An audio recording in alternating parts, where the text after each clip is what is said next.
Hello students, आज हम पढ़ेंगे राजस्थान बोर्ड कक्षा 8 विज्ञान का 11वां अध्याय बल तथा दाब। कक्षा 7 में आप सीख चुके हैं कि वस्तुएं गति कैसे करती हैं।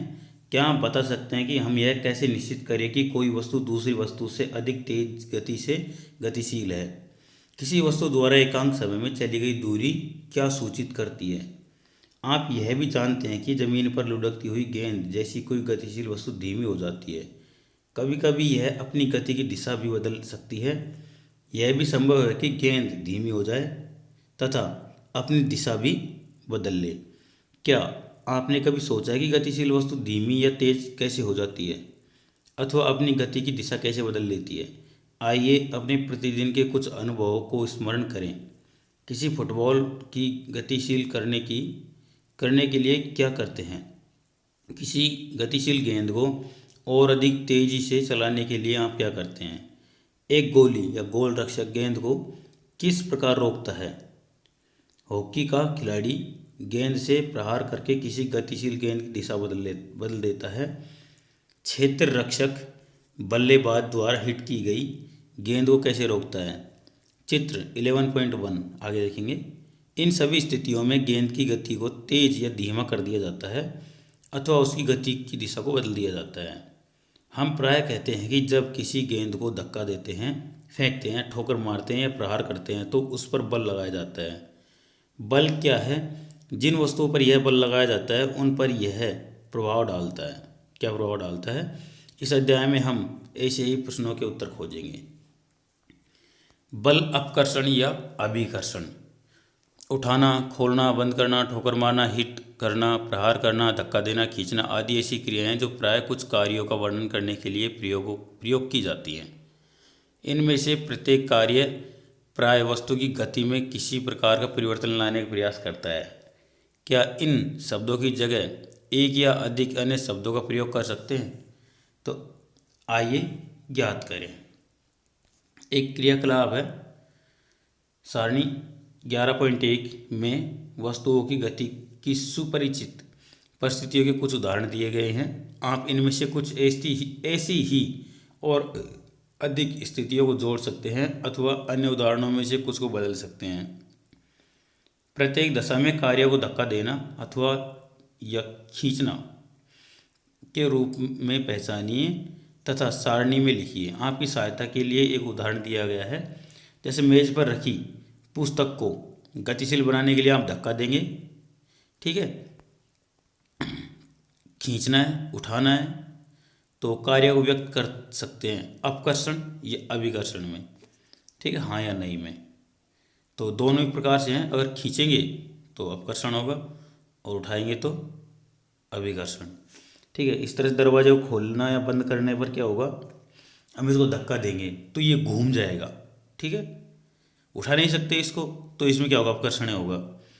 कुएं से पानी की बाल्टी को खींचेंगे तो इसमें क्या होगा, खींचने पर हम इसको उठाएंगे, धक्का नहीं दे सकते इसमें, तो इसमें अभिकर्षण होगा, ठीक है। तो इस प्रकार से आप इस पूरी सारणी को भरिए, आसानी से कर सकते हैं, बहुत सीधे काम है। क्या आपने ध्यान दिया कि इनमें से प्रत्येक कार्य को अभिकर्षण खींचना या अपकर्षण धक्का देना दोनों के रूप में व्यक्त किया जा सकता है। क्या हम इससे यह निष्कर्ष निकाल सकते हैं कि किसी वस्तु की को गति में लाने के लिए उसे धक्का देना, अपकर्षित करना या खींचना, अभिकर्षित करना पड़ता है। विज्ञान में किसी वस्तु पर लगने वाले धक्के अभिकर्षण या खिंचाव अपकर्षण को बल कहते हैं। अतः हम कह सकते हैं कि वस्तुओं को दी गई गति बल लगने के कारण होती है। वस्तुओं पर बल कब लगता है, आइए ज्ञात करें। मैंने कक्षा 6 में पढ़ा है कि चुंबक एक लोहे के टुकड़ों को अपनी ओर आकर्षित करती है। क्या आकर्षण भी एक खिंचाव या अभिकर्षण है। किसी चुंबक के दो समान ध्रुवों के बीच प्रतिकर्षण के बारे में आप क्या सोचते हैं, यह खिंचाव है या धक्का। बल अन्योन्य क्रिया के कारण लगते हैं। मान लीजिए कोई आदमी स्थिर कार के पीछे खड़ा है, क्या उसकी उपस्थिति के कारण कार गति में आएगी। मान लीजिए कि एक आदमी कार को धक्का लगाना प्रारंभ करता है, अर्थात वह इस दिशा पर बल लगाता है, कार लगाए गए बल की दिशा में गति करना प्रारंभ कर सकती है। ध्यान दीजिए, इस तरह देखिए। कि कार को गति देने के लिए आदमी को उसे धक्का लगाते रहना होगा। चित्र 11.3 तीन स्थितियां दर्शाता है जिसमें संभवतः आप परिचित होंगे। क्या आप बता सकते हैं कि इन स्थितियों में कौन खींच रहा है और कौन धक्का दे रहा है? तो चित्र 11.3 ए में दोनों लड़कियां एक दूसरे को धक्का देती हुई प्रतीत होती हैं इसमें, और जो बी है उसमें खींच रही हैं एक दूसरे को। चित्र 11.3 बी में लड़कियों का युग्म एक दूसरे को खींचने का प्रयत्न कर रहा है। इस प्रकार चित्र 11.3 सी में गाय तथा आदमी दोनों एक दूसरे को खींचते प्रतीत होते हैं। यहाँ पर दर्शाई गई दोनों स्थितियों में लड़कियाँ एक दूसरे पर बल लगा रही हैं। क्या यह बात आदमी तथा गाय पर भी लागू होती है? इन उदाहरणों से हम निष्कर्ष निकाल सकते हैं कि बल लगने के लिए कम से कम दो वस्तुओं में अन्योन्य क्रिया होनी आवश्यक है। इस प्रकार दो वस्तुओं के बीच अन्योन्य क्रिया के कारण उनके बीच बल लगता है। बलों की खोजबीन कैसे हुई थी? आइए बलों के बारे में कुछ अधिक सीखने का प्रयत्न करें। एक क्रियाकलाप करते हैं 11.2। कोई भारी वस्तु जैसे मेज या संदूक लीजिए जिसे आप जोर से धकेलने पर ही गति में ला सकें। इसे अकेले धकेलने का प्रयत्न कीजिए। क्या आप इसे खिसका पाते हैं? अब अपने किसी मित्र से कहिए कि बक्से को उसी दिशा में धकेलने में आपकी सहायता करें। क्या अब आपको इसे खिसकाना आसान है? क्या आप बता सकते हैं कि ऐसा क्यों हुआ? अब उस वस्तु को फिर से धकेलिए, लेकिन इस बार अपने मित्र से कहिए कि वह उसे विपरीत दिशा में धकेले। क्या वस्तु गतिशील होती है? यदि यह गति में आती है तो इसकी दिशा को नोट कीजिए। क्या आप अनुमान लगा सकते हैं कि आप में से कौन अधिक बल लगा रहा है? क्या आपने कभी रस्साकसी का खेल देखा है? रस्साकसी का मतलब एक रस्से को कुछ बच्चे एक साइड से और कुछ बच्चे उसके विपरीत साइड से खींचते हैं, और जिन बच्चों में ज़्यादा ताकत होती है वो अपनी ओर खींच लेते हैं। उस खेल को रस्साकसी कहते हैं, है ना। इस खेल में दो टोलियाँ एक रस्से को विपरीत दिशा में खींचती हैं। दोनों टोलियों के सदस्य रस्से को अपनी दिशा में खींचने का प्रयत्न करते हैं। कभी कभी रस्सा बिल्कुल नहीं खिसकता। क्या यह चित्र देखो इस तरह से, क्या यह चित्र 11.3 बी में दर्शाई गई स्थिति के समान नहीं है? जो टोली अधिक दिशा में अधिक जोर से खींचती है अर्थात अधिक बल लगाती है, अंत में वही खेल में विजय होती है। ये उदाहरण बल के बारे में क्या सुझाते हैं? किसी वस्तु पर एक ही दिशा में लगाए गए बल जुड़ जाते हैं। अब स्मरण कीजिए कि क्रियाकलाप 11.2 में जब आप तथा आपके मित्र ने भारी संदूक को एक ही दिशा में धकेला था तो क्या हुआ था? यदि किसी वस्तु पर दो बल विपरीत दिशा में कार्य करते हैं तो इन पर लगने वाला कुल बल दोनों बलों के अंतर के बराबर होता है। क्रियाकलाप 11.2 में जब आप दोनों भारी संदूक को विपरीत दिशा में धकेल रहे हैं तो आपने क्या देखा था? स्मरण कीजिए कि रस्साकसी के खेल में जब दोनों टोली एक रस्से पर बराबर बल लगाकर खींचती हैं तो रस्सा किस दिशा में नहीं जाता। इस प्रकार हमने सीखा है कि एक बल दूसरे से बड़ा, छोटा या बराबर हो सकता है। बल की प्रबलता प्रवाह उसके परिमाण से मापी जाती है। बल के बारे में बताते हैं कि समय हमें उस दिशा का उल्लेख करना भी आवश्यक है जिसमें बल कार्य करता है।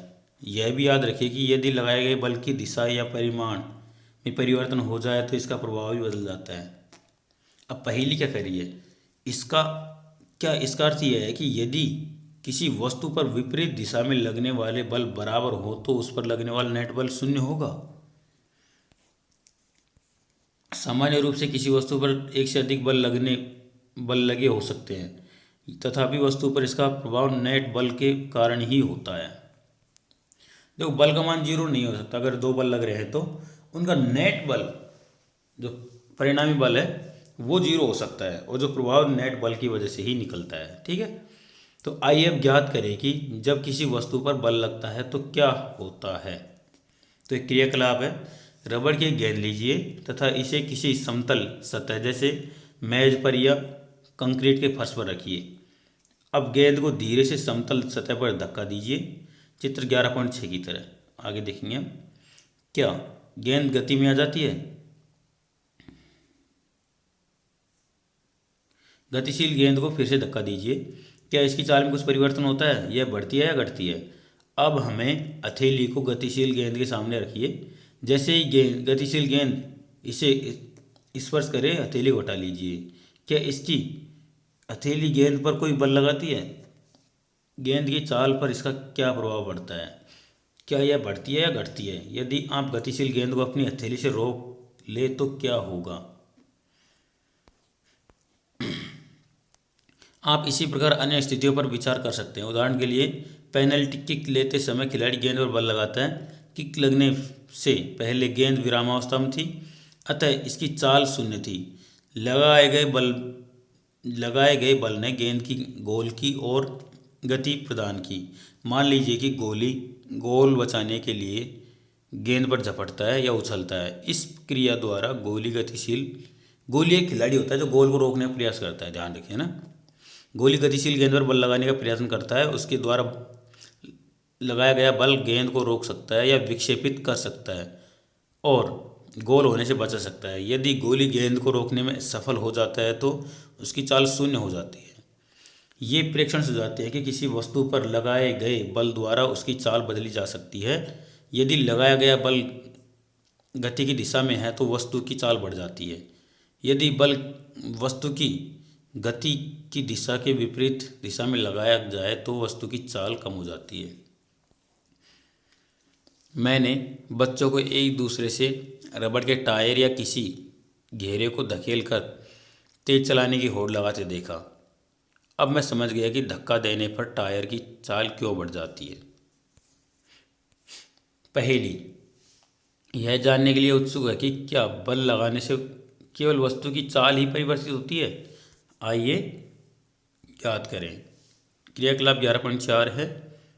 एक गेंद लीजिए और इसे क्रियाकलाप 11.3 की भांति किसी समतल सतह पर रखिए।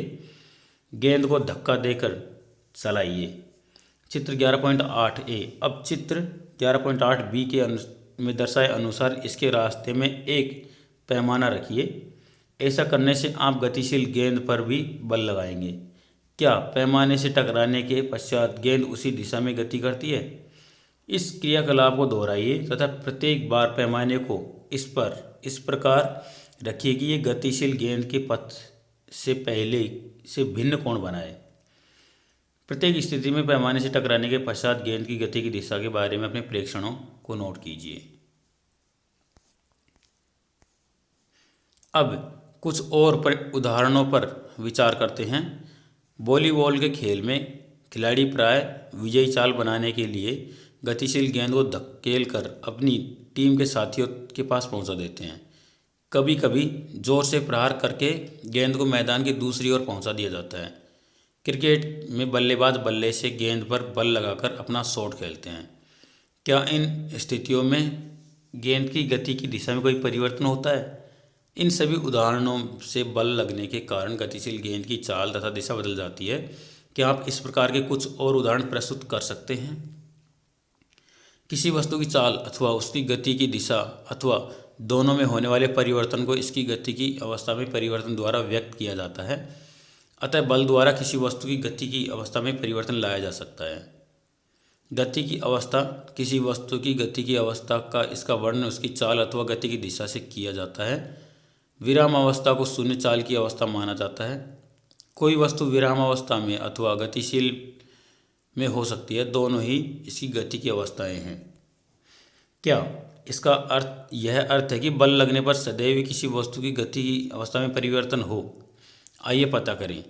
यह हमारा सामान्य अनुभव है कि अनेक बार बल लगाने पर किसी वस्तु की अवस्था में परिवर्तन नहीं होता। उदाहरण के लिए, एक भारी बंदूक आपके द्वारा बल लगाए जाने पर गति न करें। इसी प्रकार यदि आप किसी दीवार को धकेलने का प्रयास करें तो उस पर कोई बल का प्रभाव दिखाई नहीं देता। किसी बल वस्तु की आकृति में परिवर्तन कर सकता है? तो इसके लिए क्रियाकलाप 11.5 देखते हैं। सारणी 11.2 के स्तंभ 1 में कुछ ऐसी स्थितियाँ दी गई जिनमें वस्तु गति नहीं कर सकती। सारणी के स्तंभ बी में वे विधियाँ सुझाई गई जिनमें प्रत्येक वस्तु पर बल लगाया जा सकता है, जबकि स्तंभ 3 इन क्रियाओं का चित्र दर्शाता है जिनकी स्थितियों में संभव हो बल का प्रभाव देखने का प्रयत्न कीजिए। आप अपने पर्यावरण में उपलब्ध सामग्री का उपयोग करके इसी प्रकार की कुछ अन्य स्थितियों को भी यहाँ पर जोड़ सकते हैं। अपने प्रेक्षणों को सारणी के स्तंभ 4 तथा नोट 5 में व्यक्त कीजिए। सारणी 11.2 वस्तुओं पर बल के प्रभाव का अध्ययन करना। तो देखिए, ये एक तरफ है स्थिति का वर्णन, कैसे बल लगाएं, और इस चित्र है और वस्तु का बल पर प्रभाव। गतिशील अवस्था में या आकृति में परिवर्तन, है ना। एक प्लेट में गुथा हुआ आटा हाथ से नीचे की ओर दबाने पर क्या होगा? देखो, गतिशील नहीं होगी लेकिन आकृति में परिवर्तन जरूर हो जाएगा। ठीक है, तो इसमें हाँ भरना है। साइकिल की गद्दी में लगी कमानी, जब हम सीट पर बैठते हैं तो बल नीचे की ओर लगता है, तो थोड़ा सा गतिशील अवस्था में एक बार आती है फिर वापस रुक जाती है, और आकृति में परिवर्तन जरूर हो जाता है क्योंकि लंबी हो जाती है कमानी, जो स्प्रिंग है वो लंबी हो जाती है। इसी प्रकार से एक हो गया दीवार में लगी कील से लटका रबड़ का छल्ला। देखो, यहाँ पर आकृति में परिवर्तन होता है और थोड़ी सी गति में परिवर्तन आता है। दो ईंटों पर रखा प्लास्टिक या धातु का पैमाना। देखो, यहाँ पर सिर्फ आकृति में परिवर्तन होता है, गति में परिवर्तन नहीं होता। ठीक है, थोड़ा सा मुड़ता है, रुक जाता है फिर। सारणी 11.2 के प्रेक्षणों से आप क्या निष्कर्ष निकालते हैं? जब आप अपनी हथेलियों के बीच एक फूले हुए गुब्बारे को रख कर दबाते हैं तो क्या होता है? जब गुथे आटे की लोई को बेलकर चपाती बनाते हैं तो उसकी आकृति पर क्या प्रभाव पड़ता है? जब आप मेज पर रखी किसी रबड़ की गेंद को दबाते हैं तो क्या होता है? इन सभी उदाहरणों में आपने देखा कि किसी वस्तु पर बल लगाने से उसकी आकृति में परिवर्तन हो सकता है। उपरोक्त सभी क्रियाकलाप कर लेने के पश्चात आप सब समझ गए होंगे कि बल किसी वस्तु को विराम अवस्था से गतिशील अवस्था में ला सकता है, गतिशील वस्तु की चाल में परिवर्तन कर सकता है, गतिशील वस्तु की दिशा में परिवर्तन कर सकता है, वस्तु की आकृति में परिवर्तन ला सकता है, इनमें से कुछ अथवा सभी प्रभावों को उत्पन्न कर सकता है। यह स्मरण रखना आवश्यक है कि यद्यपि बल इनमें से एक या अधिक प्रभाव को उत्पन्न कर सकता है, तथापि इनमें से कोई भी प्रभाव बगैर बल लगाए उत्पन्न नहीं हो सकता। अतः कोई वस्तु बिना बल लगाए अपने आप गति में नहीं आ सकती, अपने आप दिशा परिवर्तन नहीं कर सकती तथा अपने आप आकृति में परिवर्तन नहीं ला सकती। संपर्क बल। अब देखो, संपर्क बल क्या है। इसमें पहला है पेशीय बल। क्या आप मेज पर रखी किसी पुस्तक को बगैर छुए धकेल या उठा सकते हैं? क्या बगैर पकड़े पानी की किसी बाल्टी को उठा सकते हैं? सामान्य किसी वस्तु पर बल लगाने के लिए आपके शरीर पर वस्तु के साथ संपर्क होना चाहिए। संपर्क किसी छड़ी या रस्सी की सहायता से भी हो सकता है। जब हम किसी वस्तु जैसे अपने विद्यालय के बस्ते को धकेलते हैं या पानी की बाल्टी उठाते हैं तो बल कहाँ से आता है? यह बल हमारे शरीर की मांसपेशियों द्वारा लगता है। हमारी मांसपेशियों के क्रिया स्वरूप लगने वाले बल को पेशीय बल कहते हैं। पेशीय बल को ही हम अपने सभी क्रियाकलाप करने योग्य बनाता है। इन क्रियाकलापों में शरीर की गति तथा मुड़ना भी सम्मिलित है। कक्षा 7 में आपने पढ़ा कि पाचन प्रक्रिया में भोजन आहार नाल में आगे की ओर धकेला जाता है। क्या इस प्रक्रिया को पेशीय बल करता है? आप यह भी जानते हो कि श्वसन क्रिया में वायु अंदर लेते हैं और बाहर निकालते समय फेफड़े फैलते हैं और सिकुड़ते हैं। श्वसन क्रिया को संभव बनाने के लिए ये पेशियाँ कहाँ स्थित हैं? हमारे शरीर में पेशियों द्वारा बल लगाने के क्या कुछ और उदाहरण आप बतला सकते हैं? पशु भी अपने शारीरिक क्रियाकलापों तथा अन्य कार्यों को करने के लिए पेशीय बल का उपयोग करते हैं। बैल, घोड़े, गधे तथा ऊंट जैसे पशु हमारे विभिन्न कार्य करने के लिए उपयोग किए जाते हैं। इन कार्यों को करने के लिए वे पेशीय बल का उपयोग करते हैं। क्योंकि पेशीय बल तभी लगाया जा सकता है जब पेशियाँ किसी वस्तु के संपर्क में हो, इसलिए इसे संपर्क बल भी कहते हैं। क्या अन्य प्रकार के संपर्क बल भी हैं? तो आइए पता करें। दूसरा है घर्षण बल। अपने कुछ अनुभव को स्मरण कीजिए।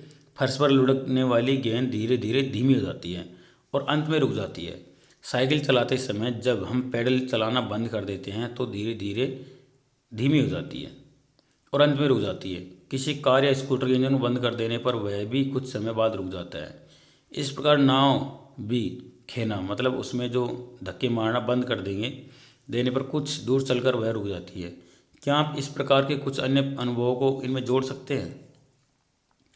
इन सभी स्थितियों में वस्तु पर कोई बल लगता प्रतीत नहीं होता, फिर भी इनकी चाल धीरे धीरे कम हो जाती है और अंत में ये विराम अवस्था में आ जाती है। इनकी गति की अवस्था में परिवर्तन किस कारण होता है? क्या इन पर कोई बल लग रहा होता है? क्या आप अनुमान लगा सकते हैं कि प्रत्येक दिशा में बल किसी दिशा में लग रहा होगा? इन सभी उदाहरणों में वस्तु की गति की अवस्था में परिवर्तन का कारण घर्षण बल है। फर्श तथा गेंद की सतहों के बीच लगने वाला घर्षण बल ही गतिशील गेंद को विरामावस्था में लाता है। इस प्रकार पानी तथा नाव की सतहों के बीच घर्षण खेना बंद करने पर नाव को रोक देता है। घर्षण बल किसी गतिशील वस्तु पर लगता है और इसकी दिशा सदैव गतिक दिशा के विपरीत होती है, क्योंकि घर्षण बल दो सतहों के बीच संपर्क के कारण उत्पन्न होता है, इसलिए यह भी संपर्क बल का एक उदाहरण है। इस बल के बारे में आप अधिक जानकारी कक्षा अध्याय 12 में जानकारी प्राप्त करेंगे। ठीक है, आगे कक्षाओं में इसके बारे में बहुत कुछ पढ़ेंगे, लेकिन इसी कक्षा 8 में जो 12वां अध्याय है वो भी घर्षण बल है। ठीक है, आप यह जानने के लिए उत्सुक होंगे कि क्या यह आवश्यक है किसी वस्तु पर बल लगाने वाला बल सदैव संपर्क बल ही हो। तो आइए पता लगाएं। असंपर्क बल, ऐसे बल जो संपर्क में आए बिना ही लगते हैं। तो चुंबकीय बल, इसके लिए क्रियाकलाप 11.6 करते हैं। छड़ चुंबकों का एक युग्म लीजिए। चित्र 11.10 में दर्शाए अनुसार एक चुंबक को 3 गोल पेंसिलों या लकड़ी के बेलनों या रोलरों पर रखिए। अब दूसरे चुंबक के एक सिरे को बेलन पर रखे चुंबक के सिरे के समीप लाइए। ध्यान रखिए दोनों चुंबक एक दूसरे को स्पर्श न करें। देखिए क्या होता है। अब चुंबक के दूसरे सिरे को बेलनों पर रखे चुंबक के उसी सिरे के समीप लाइए। प्रत्येक बार नोट कीजिए क्या होता है। जब दूसरे चुंबकों को बेलनों पर रखे चुंबक के समीप लाया जाता है, क्या बेलनों पर रखा चुंबक दूसरे चुंबक को समीप लाने पर गति करने लगता है? क्या यह सदैव समीप आने वाली चुंबक की दिशा में गति करता है? ये प्रेक्षण क्या सुझाते हैं? क्या इसका अर्थ यह है कि चुंबकों के बीच कोई बल अवश्य कार्य कर रहा है? कक्षा 6 में आप सीख चुके हैं कि दो चुंबकों के समान ध्रुव एक दूसरे को प्रतिकर्षित करते हैं तथा असमान ध्रुव एक दूसरे को आकर्षित करते हैं। दो वस्तुओं के बीच आकर्षण अथवा प्रतिकर्षण को भी खींचने या धक्का देने के रूप में देखा जा सकता है। क्या चुंबकों के बीच लगने वाले बल को देखने के लिए आपको इन्हें संपर्क में लाना पड़ता है? एक चुंबक दूसरे चुंबक पर बगैर संपर्क में आए ही बल लगा सकता है। चुंबक द्वारा लगाया गया बल असंपर्क बल का एक उदाहरण है। इस प्रकार चुंबक द्वारा किसी लोहे के टुकड़े पर लगाया गया बल भी असंपर्क बल है। स्थिर वैद्युत बल, इसके लिए क्रियाकलाप 11.7 करते हैं। प्लास्टिक के एक स्ट्रॉ लीजिए, मतलब जूस पीने की जो नली होती है ना उसको स्ट्रॉ बोलते हैं। प्लास्टिक के स्ट्रॉ लीजिए और इसको लगभग 2 बराबर भागों में काट लीजिए। धागे की सहायता से एक टुकड़े को किसी मेज के किनारे से लटकाइए। अब स्ट्रॉ के दूसरे टुकड़े को अपने हाथ में रखिए और इसे स्वतंत्र सिरे को कागज की एक शीट से रगड़िए। स्ट्रॉ के रगड़े हुए सिरे को लटके हुए स्ट्रॉ के समीप लाइए। सुनिश्चित कीजिए कि दोनों टुकड़े एक दूसरे को स्पर्श न करें। आप क्या देखते हैं? अब लटके हुए स्ट्रॉ के स्वतंत्र सिरे को कागज की शीट से रगड़िए। फिर से दूसरे स्ट्रॉ के टुकड़े को, जिसे पहले ही कागज की शीट से रगड़ा जा चुका है, लटके स्ट्रॉ के स्वतंत्र सिरे के समीप लाइए। अब आप क्या देखते हैं? कागज की शीट से रगड़ा हो जाने पर स्ट्रॉ स्थिर वैद्युत आवेश उपार्जित कर लेता है। ऐसा स्ट्रॉ आवेशित वस्तु का एक उदाहरण है।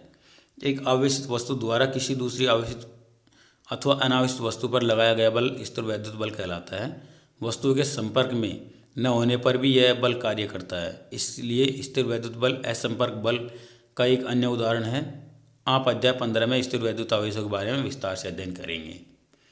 गुरुत्वाकर्षण बल, आप जानते हैं कि यदि कोई सिक्का या पेन आपके हाथ से छूट जाए तो यह धरती पर गिरता है। पेड़ से अलग होने पर के पश्चात पत्तियाँ या फल भी धरती पर ही गिरते हैं। क्या कभी आपने सोचा कि ऐसा क्यों होता है? जब सिक्का आपके हाथ में पकड़ा हुआ था तो यह विराम अवस्था में था। जैसे ही इनको छोड़ जाता है यह नीचे की ओर गिरना प्रारंभ हो जाता है। इससे स्पष्ट है कि सिक्के की गति की अवस्था में परिवर्तन होता है। क्या इस पर बिना बल ऐसा हो सकता है? यह बल कौन सा है? वस्तुएं पृथ्वी की ओर इसलिए गिरती हैं क्योंकि यह उन्हें अपनी ओर आकर्षित करती है। इस बल को गुरुत्व बल या केवल गुरुत्व कहते हैं। यह एक गुरुत्वाकर्षण या आकर्षण बल है। गुरुत्व बल प्रत्येक वस्तु पर लगता है। गुरुत्व बल हम सभी पर हर समय बगैर हमारी जानकारी के लगता रहता है। जैसे ही हम कोई नल खोलते हैं पानी धरती की ओर बहने लगता है।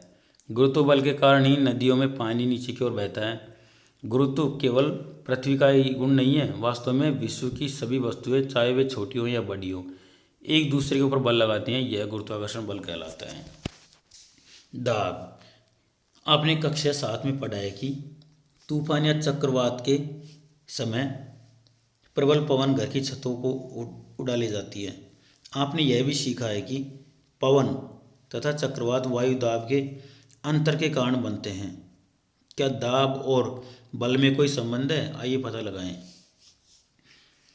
किसी लकड़ी के तख्ते में एक कील को इसके सिर से ठोकने का प्रयत्न कीजिए। क्या आप सफल हो पाते हैं?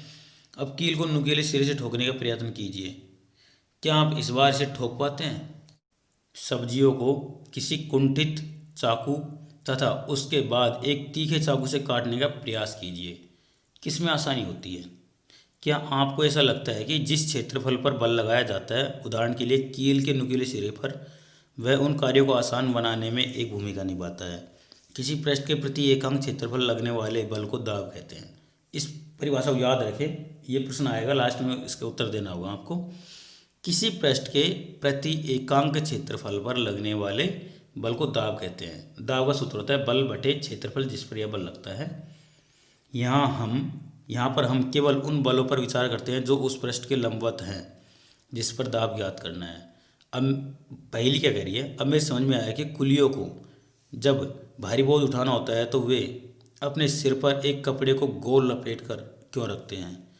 इस प्रकार वे अपने शरीर से बोझ के संपर्क क्षेत्रफल को बढ़ा देते हैं, अतः इसके शरीर पर लगने वाला दाब कम हो जाता है और वे बोझ को आसानी से उठा सकते हैं।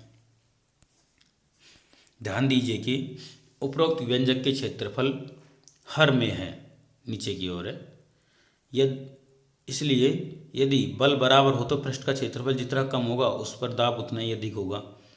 कील के नुकीले सिरे को क्षेत्रफल इसके शीर्ष की अपेक्षा बहुत कम है, इसलिए वह बल कील के नुकीले सिरे को लकड़ी के तख्ते में ठोकने के लिए पर्याप्त दाब उत्पन्न कर देता है।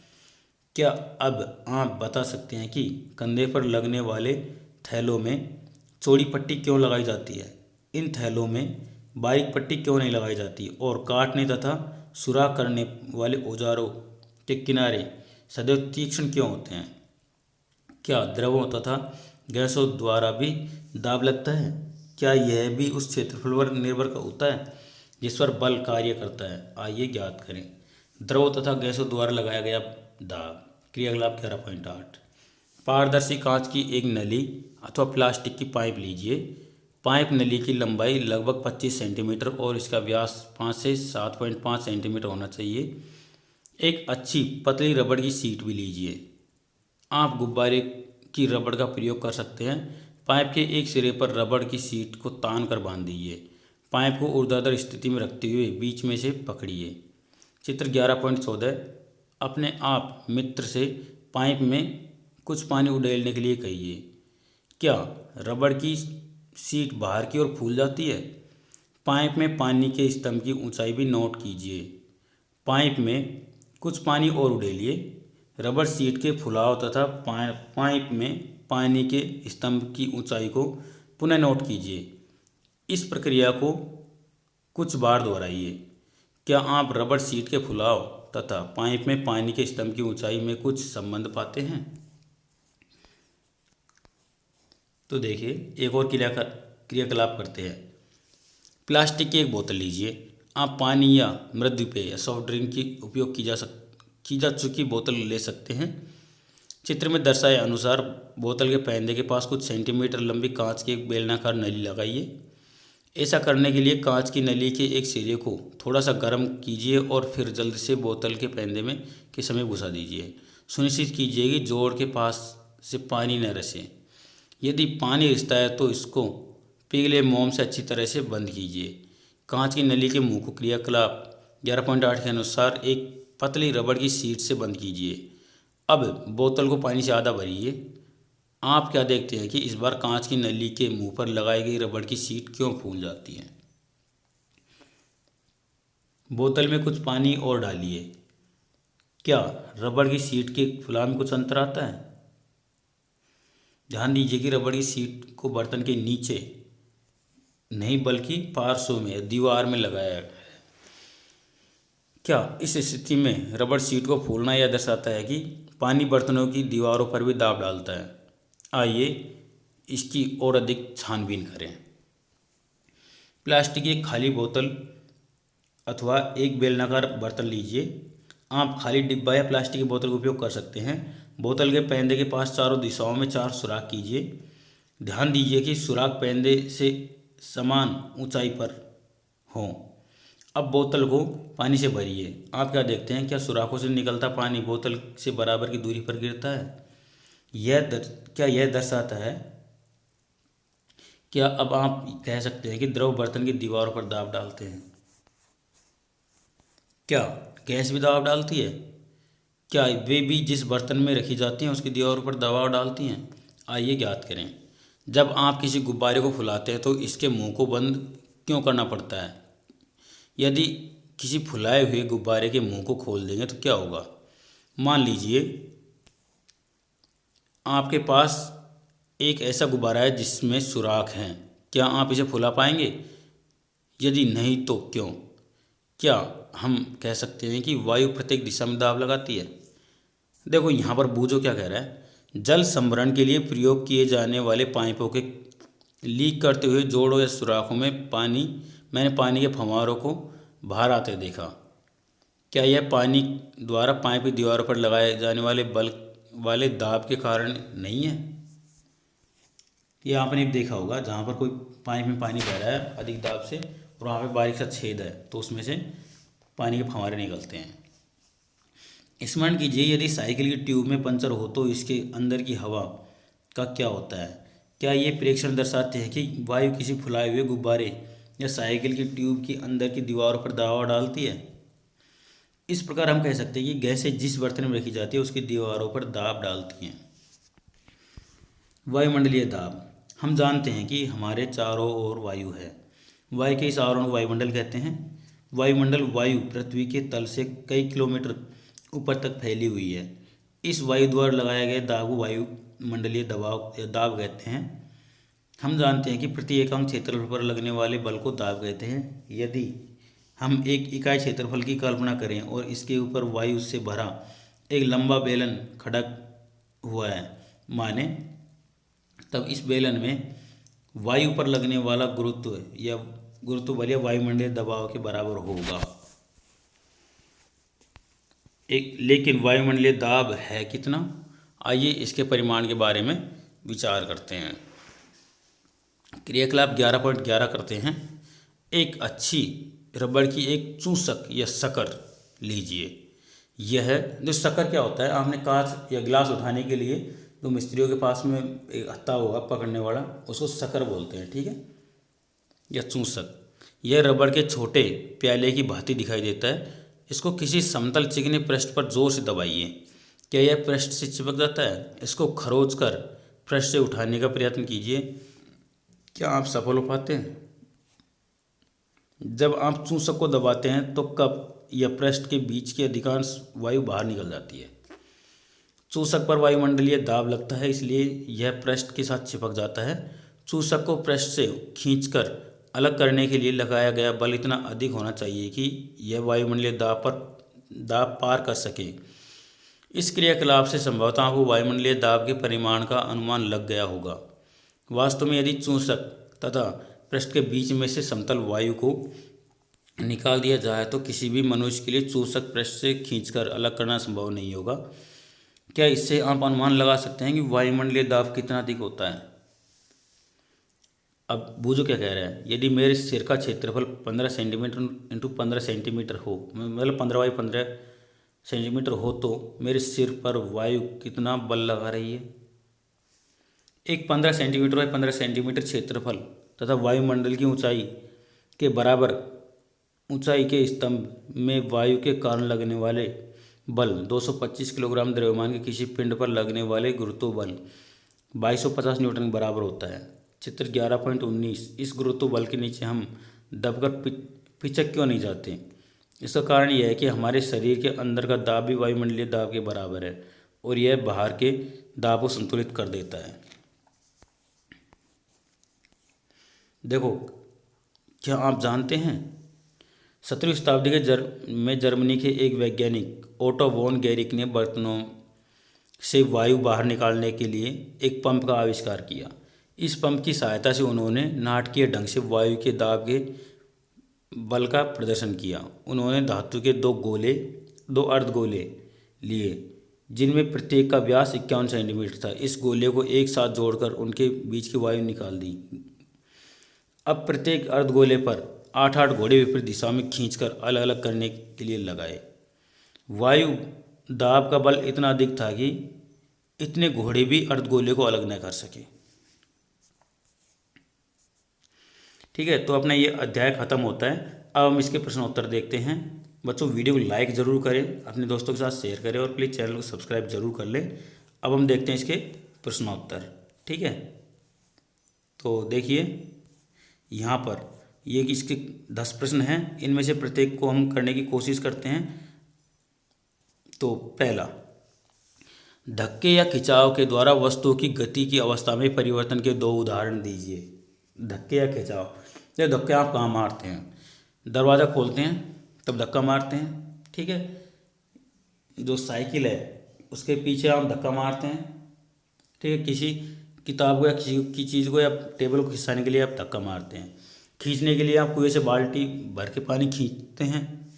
ठीक है, और उसके अलावा आप कोई भी चीज़ अपनी ओर खींचते हैं तो वो भी खिंचाव का एक उदाहरण है। ठीक है, दूसरा, ऐसे 2 उदाहरण दीजिए जिनमें लगाए गए बल द्वारा वस्तु के आखिरी में परिवर्तन हो जाए। तो देखो, जब हम गुब्बारे में हवा भरते हैं तो गुब्बारे की आकृति बदल जाती है। ठीक है, आटा गूंथते हैं तो आटे की आकृति बदल जाती है। तो ये उदाहरण हो गए इस तरह से ना। तीसरा, निम्नलिखित कथनों में रिक्त स्थान की पूर्ति कीजिए। कुएं से पानी निकालते समय हमें रस्सी को खींचना पड़ता है। एक आवेशित वस्तु अनावेशित वस्तु को आवेशित करती है, मतलब खींचती है, आवेशित कर सकती है। ठीक है, या आकर्षित करती है, इसमें आकर्षित लिख सकते हैं हम। सामान से लदी ट्रॉली को चलाने के लिए हमें उसको खींचना पड़ता है। किसी चुंबक का उत्तरी ध्रुव दूसरे चुंबक के उत्तरी ध्रुव को प्रतिकर्षित करता है। चौथा प्रश्न, एक धनुर्धर लक्ष्य पर निशाना साधते हुए अपने धनुष को खींचती है, तब वह तीर को छोड़ती है जो लक्ष्य की ओर बढ़ता है। इस सूचना के आधार पर निम्नलिखित प्रकरणों में दिए गए शब्दों का उपयोग करके रिक्त स्थानों की पूर्ति कीजिए। यहाँ देखिए, धनुष को खींचने के लिए धनुर्धर एक बल लगाता है जिसके कारण उसकी आकृति में परिवर्तन होता है। ठीक है, यहाँ पर आकृति भरा जाएगा। दूसरा, धनुष को खींचने के लिए धनुर्धर लगाया गया बल पेशीय बल का उदाहरण है। ठीक है, तीर की गति की अवस्था में परिवर्तन के लिए उत्तरदायी बल का प्रकार कौन सा बल है? ये संपर्क बल है। ठीक है, जब तीर लक्ष्य की ओर गति करता है तो इस पर लगने वाले बल को कौन सा बल कहते हैं हम? यहाँ पर इस प्रकार का जो बल होगा, लक्ष्य की ओर गति करता है, तो यहाँ पर इनमें से देखो, पेशीय बल, संपर्क बल, असंपर्क बल, गुरुत्व, घर्षण, आकृति, या आकर्षण बल। ठीक है, तो यहाँ पर एक तरह से ये संपर्क बल ही होगा इसका आंसर। तो लक्ष्य की ओर बढ़ता है तो उस समय उसकी गति बनी रहती है, तो एक तरह से यहाँ पर इनमें से संपर्क बल ही होगा। 5वां प्रश्न, निम्न स्थितियों में बल लगाने वाले कारक तथा जिस वस्तु पर बल लग रहा है उसको पहचानिए। प्रत्येक स्थिति में जिस रूप में बल का प्रभाव दिखाई दे रहा है उसे भी बताइए। रस निकालने के लिए नींबू के टुकड़ों को उंगलियों से दबाना। ठीक है, तो रस निकालने के लिए जब हम दबाते हैं तो उसके जो अंदर का जो भाग है, मतलब इसमें दबाव बल लग रहा है।